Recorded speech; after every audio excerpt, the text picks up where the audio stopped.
Welcome to the English with Kirsty podcast from www.englishwithkirsty.com.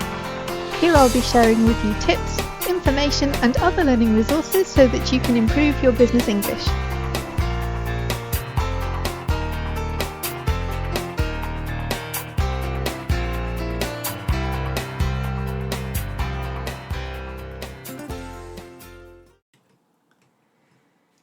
Hi everybody and welcome back to the English with Kirsty podcast. And I've decided to do a couple of shorter episodes during the summer because often people don't have as much time, as much free time for listening to podcasts because they're doing other things. And so I wanted to have a couple of tips because sometimes people have asked me what they can do during these either summer months or around the Christmas break when some of the normal activities that people have in terms of language learning are interrupted or paused for some time. So perhaps if you use a language at work, you're not needing to do that so much. If you're on holiday or if you're attending a course, maybe the course has stopped for a couple of weeks over the summer. So ideas of a couple of tips and to make them varied as well because different people want to practice different skills and it's also really boring if you do the same thing all the time. So we already had the tip with writing. 100 words or more each day in the other language about whatever topic you want, but the point is to get into a habit of writing regularly.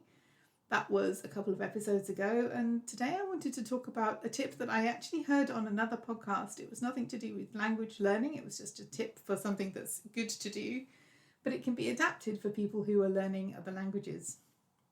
And the podcast was Your Voice Matters, and you'll be finding out more about that because we will have an episode with its host, so I won't tell you too much more about that yet. But the tip wasn't really about language learning. It was to write at the end of the episode to speak to somebody new every day, or to try to do that. And I know for some people that sounds horrifying, like really hard to do because some people find it easier to talk to new people than others. I actually enjoy talking to new people and I probably do manage to talk to somebody new every day without even trying because I talk to a lot of people. But then when I started thinking about whether I do that in my other languages, I don't. And that is something that as a language learner I could implement. It doesn't have to be every day, it could be every week, or you can make it fit your own goals. But it is good to speak with new people. Anyway, it's good to do that anyway because it gives you new perspectives, and that was really the point in the other episode. It's a way to open yourself and your mind to new experiences, to new points of view, into conversations that you otherwise wouldn't have had.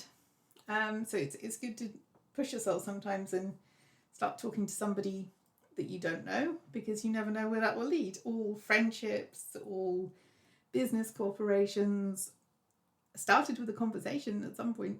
So, and I always think it's really interesting when you look back at people who have become important in your life. You didn't know that when you first met them. You don't know which people are going to be relevant. So it's good to speak with new people anyway. And as a language learner, sometimes it helps because you haven't got this whole story of who they are. Like in a business context, there may be some kind of business relationship already. So if you're speaking to somebody, then it's in the context of your job, or if you have a friend that they're likely to want to help you because they're your friend, but also you may care about what they think more than some random person on the street. So as a language learner, speaking to people we don't know may actually be easier in some ways because you're never going to see them again unless you like each other and decide that you want to stay in touch. So I think there's an ethical way of doing this. Don't just see people as language practice tools. They are people, they have feelings, emotions, and approach the conversations in a good way. But I was thinking how as language learners sometimes talking to complete strangers is a little bit easier because whilst you don't know how they will react, there is the point that you never will have to speak with them again if the conversation doesn't go well, or if you don't understand something, or there are advantages and disadvantages of doing both types of conversation practice. But talking with random people we don't know is something that we don't often talk about. So that's my idea that you can get to know some new people. And I understand it's easier for people who are living in a country where the language that they're learning is spoken, because then you can just meet somebody in the shops or in the park or taking your children to school. I don't know, that there are easier ways to get into conversations with people that we don't know if we can easily find them in the country where we live. But also there are ways to do it online. We have social media. There are sites for people who are learning different languages. There are ways to come into contact with new people online as well as in a face-to-face setting. So yeah, whilst it may be easier for some language learners, you don't have to be living in the country where the language is spoken in order to find people with whom you can communicate. So that is my challenge to you, to find some new people to speak with. I think it's always good to get to know new people. I appreciate that I enjoy doing this more than some of the listeners and some of my friends might, but also to see this as a way to develop your language skills as well. It means that you get to listen to different types of voices, different types of accents, different ways of speaking, and all of these things are good for other types of comprehension too.